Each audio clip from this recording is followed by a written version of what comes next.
Stem cells are powerful enough to reverse the damage that has already been made and treat the core of the problem.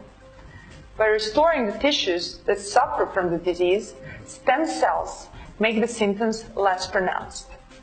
Aside from this, overall health improves, immune system is stronger, and all organs rejuvenated because the new and active cells replace the old and damaged ones. Because stem cells are already a part of human repair system naturally, it is only logical when they're enriched and its number enlarged, they can help the body more. During the treatment, a patient receives 200 to 300 million stem cells. This quantity of the restored plain cells not only covers daily losses, but also exceeds them by thousands of times, renewing almost 15 to 20 years' worth.